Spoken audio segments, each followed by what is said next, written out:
Gloire à Dieu, encore une fois. Nous bénissons l'Éternel pour cette journée et pour notre enseignement sur le livre des Proverbes. Aujourd'hui, nous allons taper, ou du moins aborder le chapitre 10, chapitre 10. Ça passe très vite, hein, les gars. Ok, donc je vais lire rapidement. J'espère que vous avez lu la Bible aujourd'hui. Pour ceux qui n'ont pas lu, ou pour ceux qui ont lu ce chapitre aujourd'hui, lisez encore avec moi. Pour ceux qui n'ont pas lu, voici une bonne opportunité, ok? Mais c'est très bon de lire toi-même, ok? Alright, let's do it. Alright. Proverbe chapitre 10, Proverbe de Salomon. Un fils sage fait la joie d'un père, et un fils insensé le chagrin de sa mère. Ok? Au fait, ça c'est juste les parents, hein? C'est-à-dire que c'est pas juste le père. Un fils sage fait la joie de ses parents. Un fils insensé fait le chagrin de ses parents. Voilà pourquoi c'est très important pour ceux qui sont mariés parmi nous. N'utilise pas tes enfants pour faire mal à ton conjoint. Ne téléguide pas tes enfants pour chercher à hurt, blesser ton conjoint. Ne mettez jamais vos enfants dans vos palabres. Les parents sages savent régler des problèmes dans leur chambre. Ok? Même si, par exemple, il y a des divisions ou des séparations, jamais tu dois séparer les enfants de leurs parents. Ok? C'est très important. Mais ici, il y a une chose à retenir. Quand ton enfant est sage, il fera ta joie. Quand ton enfant est insensé, il créera en toi beaucoup de chagrin. Voilà pourquoi c'est très important de prendre le temps pour tes enfants. Prends le temps pour tes enfants. Cela ne demande pas de l'argent. Juste passer du temps avec eux à la maison. Tu vas devoir t'oublier un peu. Passe du temps avec tes enfants, même à la maison, ça suffit. Ok? Si Dieu permet que tu aies de l'argent, même à les envoyer au parc. Ok? Maintenant, si tu as un peu de sous, tu veux faire des choses, il n'y a pas de problème. Mais l'argent ne doit pas créer ta joie.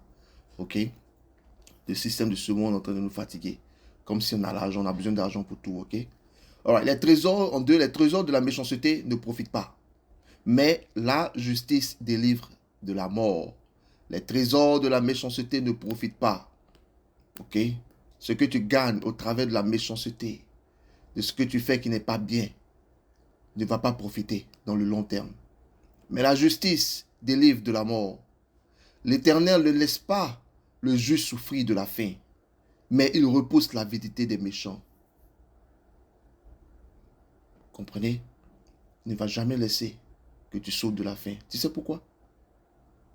Non seulement sa grâce est sur toi, mais c'est parce qu'il sait que tout bon chrétien là est productif, est productif. Et quand tu es productif, voilà pourquoi la Bible dit qu'il bénit toutes les choses que nous touchons. Il bénit, il bénit les fruits de nos mains. Je paraphrase un peu. Mais qu'est-ce que cela te dit? Cela te dit que pour que Dieu bénisse ça, là, tu dois toucher. Ok? En 4, celui qui agit d'une main lâche s'appauvrit. Comprenez? Mais la main des diligents enrichit. Comprenez? Quelqu'un qui a de la diligence, c'est quelqu'un qui reste focus. C'est quelqu'un qui est sage. C'est quelqu'un qui a de la responsabilité. C'est quelqu'un qui est responsable. C'est quelqu'un qui veut faire bien.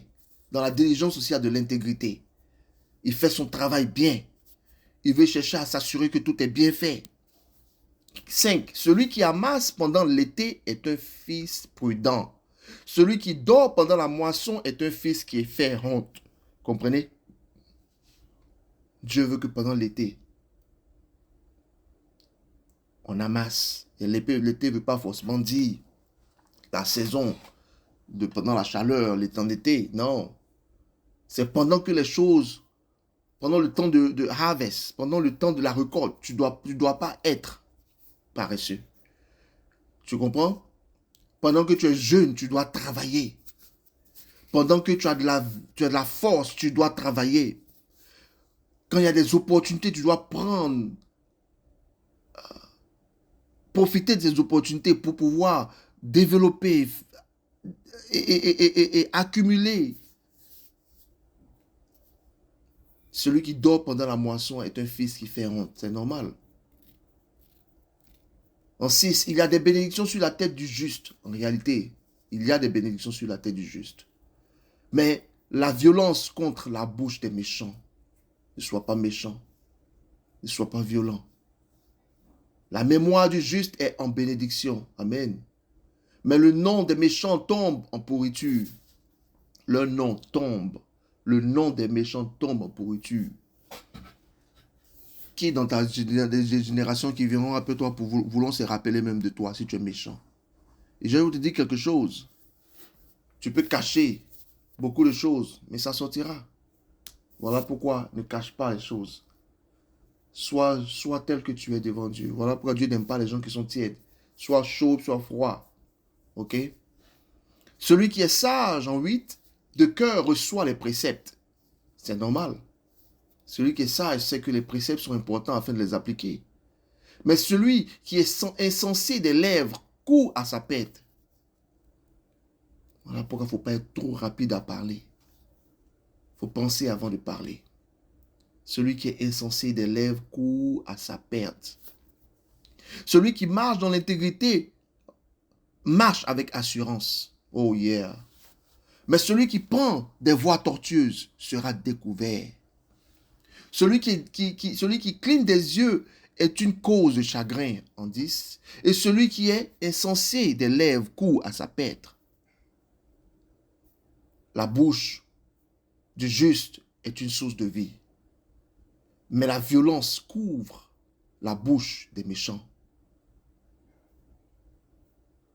La bouche du juste est une source de vie. Je crois fortement, famille.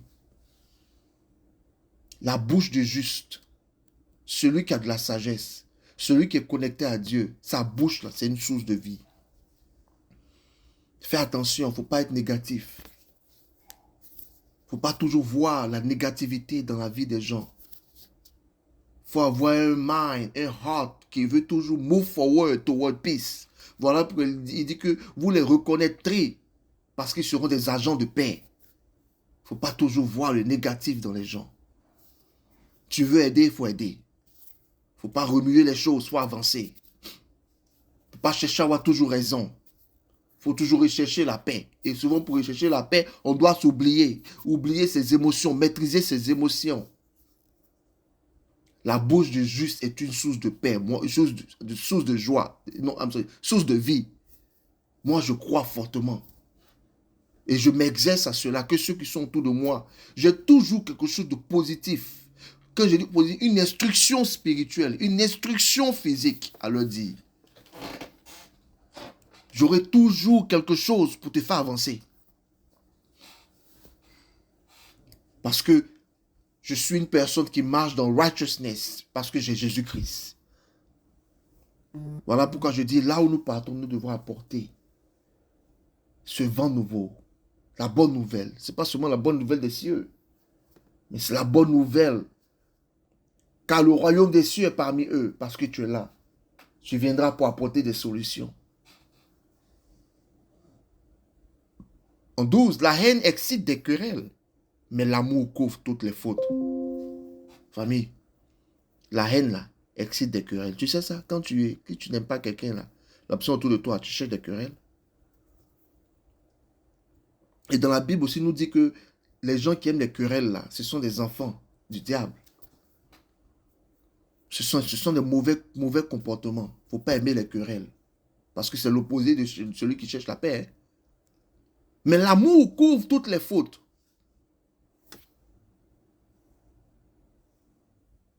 L'amour couvre toutes les fautes. Il faut développer l'amour. C'est ça qui fait que tu ne te focalises pas sur le négatif. 13. Sur les lèvres de l'homme intelligent se trouve la sagesse. Alléluia. Mais la verge est pour le dos de celui qui est dépourvu de sens. Vous savez pourquoi?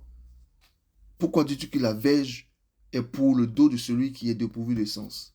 C'est tout simplement parce qu'il pose des mauvaises actions, il aura ce qu'on appelle de mauvaises conséquences. Il va toujours sentir les mauvaises conséquences. Sur le dos, sur sa vie, les conséquences, c'est ça. Et sur les lèvres de l'homme intelligent se trouve la sagesse. faut t'assurer que les gens avec qui tu marches sont sages. Faut t'assurer que ce sont des gens qui aiment développer, qui aiment crier de l'abondance. Quand l'abondance, c'est vraiment très, très, très, très... c'est pas la richesse forcément, mais ce sont des gens productifs. Je vous ai donné ces livres. Regardez ces livres, vous allez voir. Voilà pourquoi aujourd'hui j'ai du mal à m'asseoir pour parler avec certaines personnes. Si tu n'as pas un minimum de compréhension de ces choses, on peut parler de tout, mais on va parler de tout. Il n'y a pas de problème. On en parlera de tout et de rien. Mais je ne peux pas m'asseoir et parler avec toi à un deep level s'il y a une base que tu n'as pas. Ce n'est pas pour te parler mal, ce n'est pas pour t'insulter, c'est juste une vérité.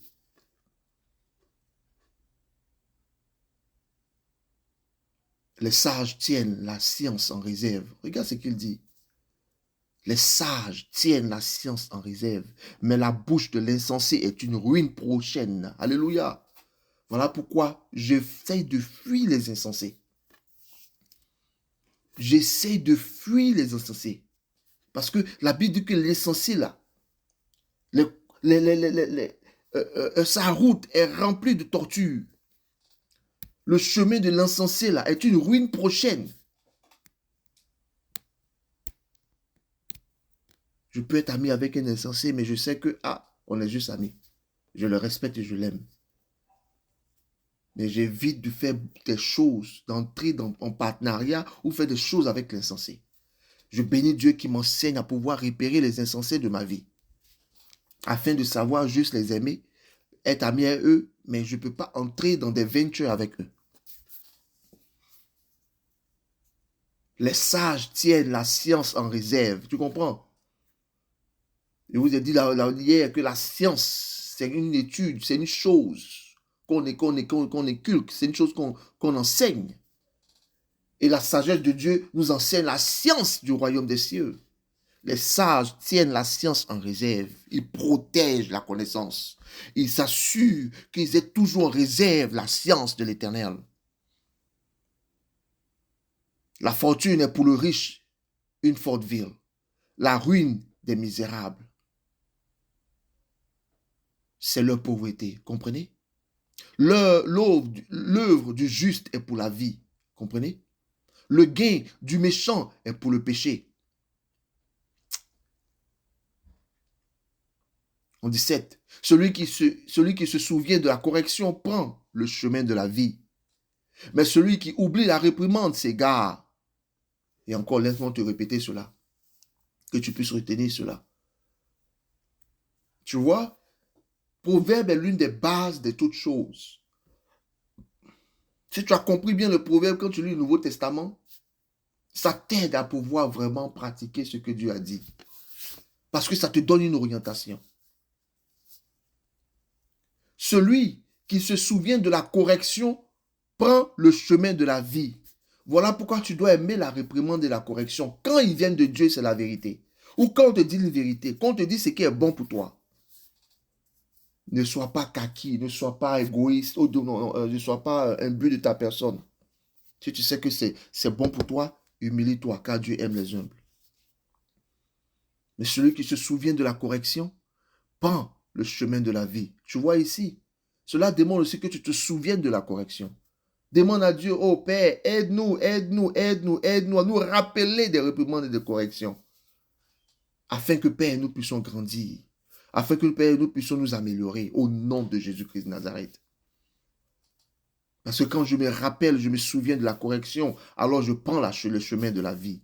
Mais celui qui oublie la réprimande s'égare. Il ne faut jamais oublier la réprimande. En 18, celui qui dissimule la haine a des lèvres menteuses. Et celui qui repent la calomnie est un insensé. Pardonnez. Fuyez la calomnie. Ne parlez pas des gens. Fuyez la haine. Fuyez les lèvres de menteurs. Ne mentez pas sur votre prochain. N'ayez pas une attitude de menteur. Tu n'as pas vraiment de choses à dire et tu es prêt à dire le mensonge, il faut te taire. Dieu n'aime pas les menteurs. Dieu n'aime pas la calomnie. Tu vois, quand tu connais ce que Dieu aime, alors l'esprit te convainc quand tu veux faire des choses pas bien et tu peux, par rapport à ça, tu peux te repositionner. En 19, celui qui parle beaucoup ne manque pas de péché. Mais celui qui retient ses lèvres est un homme prudent. Famille, ça c'est quelque chose que j'ai appris de ma vie dans ces peut-être 2 années passées.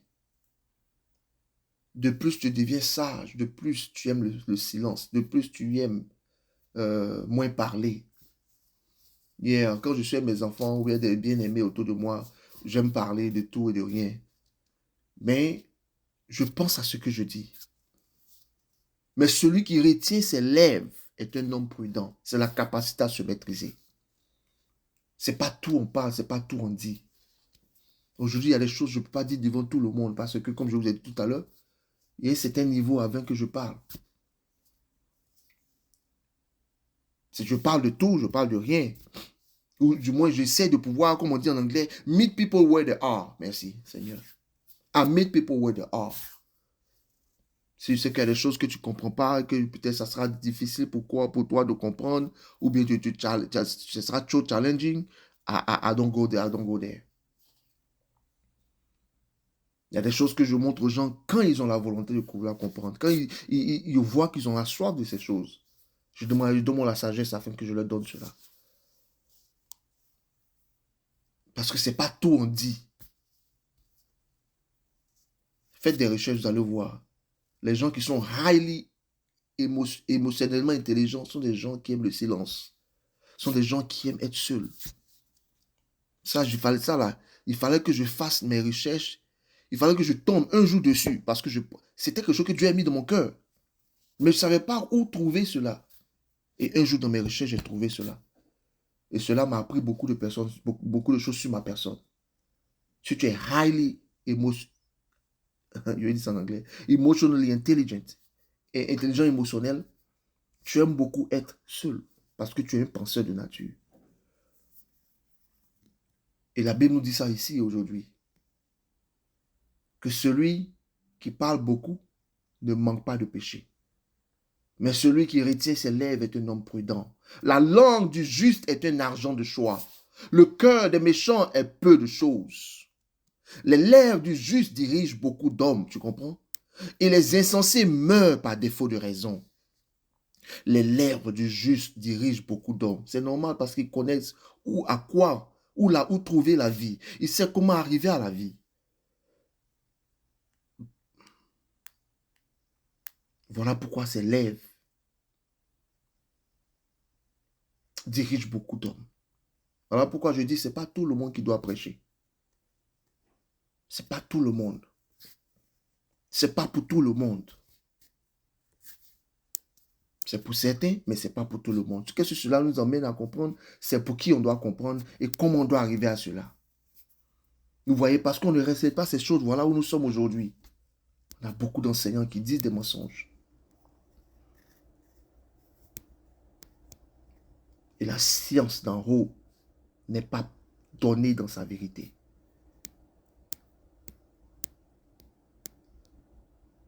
Les insensés meurent par défaut de raison. C'est la bénédiction de l'Éternel qui enrichit. Alléluia. Et il ne la fait suivre d'aucun chagrin. Famille, si tu as compris. Alléluia. Applaudis là où tu es. Parce que tu as compris ce qui est important. Ce qui est important, c'est la bénédiction de l'Éternel. Mais comment trouver cette bénédiction? Vous voyez, j'aime break down things down. Parce que c'est facile de dire la bénédiction de l'Éternel, c'est elle qui enrichit. D'abord, la question est de quelle richesse tu parles. Et c'est une richesse d'argent comme le monde en parle. Beaucoup de questions ici qui a besoin d'être break down. D'abord, la bénédiction de l'Éternel. Où tu la trouves d'abord? C'est quoi cette bénédiction? La bénédiction de l'Éternel, c'est lui étant avec nous, c'est sa grâce, c'est sa promesse. Et c'est sa science, son intelligence, sa connaissance, la culture du royaume des cieux. C'est une bénédiction. Parce qu'elle vaut mieux plus que de l'or. Rappelle-toi, on dit que la parole de Dieu vaut mieux plus que l'or. La sagesse vaut mieux plus que l'or et l'argent. C'est ça la bénédiction de l'Éternel. Mais oui, en réalité, elle enrichit. Tu sais pourquoi? Parce que quand tu as compris ce que Dieu veut, tu acquiers de l'émotion, l'intelligence émotionnelle. Tu sais te contrôler. Tu sais que tu dois être un travailleur. Tu sais que tu dois être une bénédiction là où tu t'en vas. Et encore, tout ce que tu touches, Dieu bénit. Et tu sais quoi? Ça développe en toi un talent. Et rappelle-toi ce qu'on s'est dit. L'argent là, la richesse là, court après les talents. La richesse là, court après les talents et la sagesse. Comprenez? Suis l'Éternel et tu verras sa bénédiction. Voilà pourquoi la Bible dit, fais d'abord le royaume, fais du royaume d'abord des délices et tout viendra après cela. C'est la même chose là. Parce que quand tu fais du royaume des cieux tes délices, tu trouves la bénédiction. Alléluia. Ce que redoute le méchant, c'est ce qui lui arrive. Et ce que désire les justes leur est accordé. Tu sais quoi? Quand tu es méchant et tu sais que tu as fait quelque chose de mauvais, tu connais les conséquences. Bien, ce que tu redoutes, c'est ce qui va t'arriver. Ce que redoute le méchant, là, c'est ça qui va lui arriver. Il sait qu'il y a des conséquences au mensonge, il y a des conséquences à voler, il y a des conséquences à la tromperie, il y a des conséquences à avoir une vie de débauche, il y a des conséquences à avoir les choses qui ne glorifient pas le nom de l'Éternel. Tu sais que ça va venir, c'est juste ta conscience qui te parle des conséquences à venir. Ce que tu redoutes quand tu fais ce qui n'est pas de Dieu, ça va venir parce que ce sont des lois naturelles. Et Dieu aussi a créé un système en nous pour savoir que nous faisons des choses pas bien. Par son esprit en nous, il nous convainc de péché, de repentance. Comme passe le tourbillon, ainsi disparaît le méchant. Mais le juste a des fondements éternels. Tu sais mes fondements, où sont mes fondements? Mes fondements sont dans la parole de Dieu. Alors j'existerai éternellement. Alléluia. Si tes fondements sont la parole de Dieu, alors tu vas exister éternellement avec la parole. Voilà pourquoi il dit que non, il dit que lui et le Père font un, et eux viendront vers toi. Ils sont éternels. Et toi, tu es en Christ, et Christ est en Dieu, alors tu demeures éternel. Alléluia. Ce que le vinaigre est aux dents, et la fumée aux yeux, tel est le paresseux pour celui qui l'envoie. C'est normal. Si tu envoies le paresseux, tu envoies l'insensé, qu'est-ce que tu expectes? Tu expectes quelque chose de bon? Oui. Voilà pourquoi il dit que ce que le vinaigre est aux dents. Quand tu mets vinaigre sur tes dents, tu vois comment ça fait, non? Quand tu marches dans un lieu, il y a la fumée, tu vois ce que ça fait à tes yeux, ça te fait pleurer. Ça dérange. Et c'est ce qui se passe quand tu envoies ou tu délègues quelqu'un qui n'est pas sage, quelqu'un qui est méchant, paresseux. Voilà pourquoi c'est aussi important de savoir avec qui tu fais les business. C'est important de savoir à qui tu vas donner tes oreilles pour que la personne t'enseigne la parole de Dieu. Aussi, tu as même ceux qui enseignent tes enfants la parole de Dieu, ta famille. La crainte de l'Éternel en 27 augmente les jours. Alléluia, oui. Parce que tu sais comment prendre soin de ta vie. Tu sais comment balancer ta vie au côté émotionnel, au côté mental, au côté cœur. Tu ne tombes pas malade parce que vous savez que le stress, ça crée des choses dans le corps. Tu vas te mettre dans une situation avec ton époux, ton épouse. Et tu vas voir que ça va, au lieu de, tu vas vouloir mentir, faire des choses, parce que tu fais des choses qui ne sont pas bien. Tu vas cacher. Tu vas créer des par là, passer par là, créer des problèmes qui ne sont pas importants. Ce n'est pas seulement avec l'épouse, je parle en général, mais aussi même en dehors, au dehors de la famille.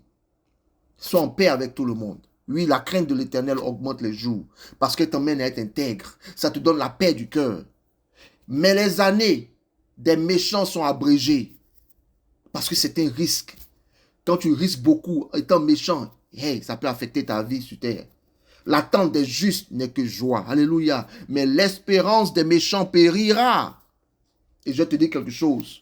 C'est vrai qu'on dit cela, mais ça ne veut pas dire que le malheur ne peut pas arriver aux justes. La Bible nous enseigne que le malheur peut arriver aux justes, mais regarde, il ne s'arrête pas là. Il dit, mais c'est l'Éternel qui l'en délivre.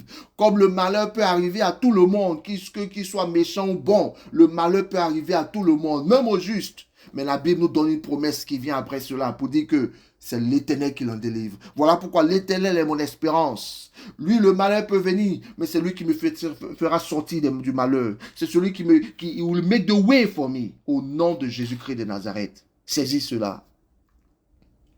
La voix de l'Éternel est un rempart pour l'intégrité. Alléluia. Mais elle est une ruine pour ceux qui font le mal. Comprenez? C'est-à-dire que la voix de l'Éternel, ces voix-là, est un rempart pour l'intégrité. Mais cette voie-là, elle est une ruine pour ceux qui font le mal. Spécialement toi, si tu sais Dieu. Donc, si toi, tu dis que tu sais Dieu et tu fais le mal, tu fais des choses que Dieu n'aime pas, attention, cette voie peut être une ruine pour toi. Et je vais te rappeler quelque chose, que ce n'est pas une question juste d'être en train d'être pasteur. La Bible dit que nous sommes tous des sacrificateurs. Celui qui accepte Jésus-Christ aujourd'hui devient un serviteur de l'Éternel. Tu sais pourquoi? Parce que nous sommes appelés à garder ses commandements. Cela est le vrai service de l'Éternel, le vrai culte qui est raisonnable. Parce que tout ça là, c'est à côté et c'est optionnel. Ministère, c'est optionnel. Ça ne doit pas fatiguer les familles. Alléluia. Le juste ne chancelera jamais, mais les méchants n'habiteront pas le pays. La bouche du juste produit la sagesse. Alléluia. Mais la langue perverse sera rétanchée. Fais attention de ne pas avoir une langue perverse. Fais attention que de bonnes choses sortent de ta bouche. Fais attention, mais il ne faut pas insulter les gens. C'est-à-dire que tu peux dire la vérité aux gens, mais il ne faut pas avoir une langue perverse, une langue de vipère, une langue qui parle mal, une langue qui salit. Non, ça ne se trouve pas dans la maison de Dieu. Et if you happen to be that way, prie le Seigneur.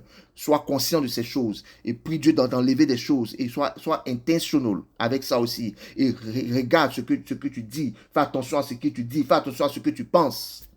Aie pour repère la parole de l'Éternel. Aie pour repère la science du royaume des cieux. Aie pour repère la sagesse de la parole de Dieu. Aie pour repère le royaume des cieux. Aie pour repère les choses d'en haut. En 31, la bouche du juste produit la sagesse, mais la langue perverse sera rétanchée. En 32, c'est la fin, le dernier verset, les lèvres du juste connaissent la grâce. Et la bouche des méchants, la perversité. Alléluia, famille. Chapitre 10 nous parle du contraste entre le juste et le méchant. Voilà pourquoi tu vois, on parlait du juste et du méchant, juste et méchant. C'est un contraste. Lis cela et tu verras comment Dieu voit le juste, comment Dieu voit le méchant. Qu'est-ce qu'il attend du juste, qu'est-ce qu'il attend du méchant. Les conséquences de la méchanceté et les conséquences de la justice et de l'intégrité. Famille, en verset 2 ou 3, il nous parle des trésors de la méchanceté. Ils disent que les trésors de la méchanceté ne profitent pas. Dieu ne laisse pas les justes manquer. Il ne les laisse pas manquer de rien. Versets 4 à 5. La main paresseuse appauvrit. Le fils prudent amasse pendant l'été. Tu dois être un travailleur. Tu dois être un travailleur. Tu veux des camarades qui vont te motiver à travailler. Tu veux des camarades qui vont te pousser à être un travailleur, à créer de la valeur, à te développer personnellement. Tu ne veux pas juste un camarade avec qui on est ensemble et puis on n'avance pas. Non, je ne veux pas camarade comme ça. Non, les temps sont trop durs. Un vrai citoyen du royaume des cieux est un développeur. Parce que Dieu a développé cette terre, la création. Il s'est reposé seulement qu'un jour. Tant que tu n'as pas encore eu, tu ne dois pas te reposer tant que les choses ne sont pas vraiment arrivées à la récolte. Tu dois créer de la valeur. Versets 6 à 8. Des bénédictions reposent sur la tête du juste. Oui, j'y crois. La sagesse reçoit les préceptes. Oui, le sage reçoit les préceptes. Oui, le sage reçoit les préceptes. Parce que le sage veut toujours recevoir, chercher à entendre. Il est humble à recevoir les directions, les instructions, afin de pouvoir continuer dans sa vie. Verset 9 nous dit, celui qui marche dans l'intégrité marche en sécurité. Du verset 19 au verset 21, il nous fait comprendre que tout parler mène au péché. Apprends à savoir te retenir. Les paroles du juste nourrissent. Verset 27 au 30. Ici, il s'agit de la crainte de Dieu prolonge les jours. Et le juste ne chancelle jamais. Mais je donne une parenthèse pour te faire savoir. Il ne chancelle jamais sur le long terme. Mais je te fais savoir que oui, même le malheur peut arriver au juste. Mais c'est l'Éternel qui l'en délivre. Que Dieu vous bénisse, famille. La sagesse se manifeste dans les paroles. La sagesse se manifeste dans les actes. La sagesse se manifeste dans les résultats surtout. Voilà pourquoi tu dois être capable d'analyser la vie des gens. Ne saute pas sur tout ce qui est shiny, tout ce qui brille. Fais attention, ce n'est pas tout ce qui brille qui est de l'or. Soit prends le temps avant. Regarde par exemple le lièvre et la tortue. Pourquoi? Ça, c'est une sagesse qui nous, la sagesse nous donne. Pourquoi la tortue qui va lentement, mais qui toujours arrive avant le lapin? Pourquoi? Ça te fait comprendre qu'il ne faut pas compter sur tes propres efforts. Celui qui t'a fabriqué te connaît plus que toi-même. Et il te dit, sa parole t'aidera à pouvoir être vainqueur dans ce monde, même étant sur terre, même vivant dans ce monde qui n'est pas le tien, ce monde qui ne t'appartient pas, parce que tu n'es pas de ce monde. Ici, tu peux être encore toujours vainqueur sur cette terre. La sagesse se manifeste dans les paroles, elle se manifeste dans les actes, elle se manifeste dans les résultats. Regarde aujourd'hui à ton église. Regarde aujourd'hui à l'église de l'Éternel. Regarde les résultats de nos actions. Regarde nos actes dans l'église. Regarde même comment les chrétiens parlent aujourd'hui. We look like the world. We smell like the world. Il y a même des églises, tu parles, tu penses que tu emboîtes. Permets qu'on revienne ici, famille. Examine tes paroles et tes choix. Examine tes paroles et tes choix. Examine tes pensées. Reflète-t-il la justice ou la folie? Marche dans l'intégrité et la crainte de Dieu. Marche dans l'intégrité et la crainte de Dieu. Parle avec sagesse pour nourrir et édifier. Si tu n'as rien à ajouter, il ne faut pas parler. Comme on vient de dire, ceux qui parlent beaucoup finissent par pécher. Si tu n'as rien à ajouter. Aujourd'hui, malheureusement, aujourd'hui, le travail de Satan a été parfait, de sorte à ce que tout le monde veut dire quelque chose. Tout le monde a quelque chose à dire. Ce n'est pas tout le monde qui doit forcément montrer le chemin. La plupart doivent écouter pour pouvoir améliorer leur vie. Moins de bruit permet à pouvoir canaliser ce qui est vrai. Quand il y a trop de noise, trop de bruit, c'est difficile de savoir ce qui est juste ou bien ce qui n'est pas juste. Éternel, toi qui es juste, fais de nous des hommes droits, dont les paroles nourrissent, dont les paroles édifient. Que notre vie soit un témoignage de ta sagesse. Au nom de Jésus, j'ai prié. Alors, famille, que Dieu vous bénisse. Nous avons passé un bon temps dans la parole de Dieu. J'espère que tu as compris quelque chose. J'espère que cela va t'aider. Que Dieu soit béni. Que Dieu soit glorifié. Que Dieu soit glorifié. Choisis la sagesse. Choisis l'intégrité. Choisis ce qui est bon. Choisis ce qui est glorieux. Choisis la justice et non la méchanceté. On se voit demain pour chapitre 11. Dieu nous bénisse. Amen.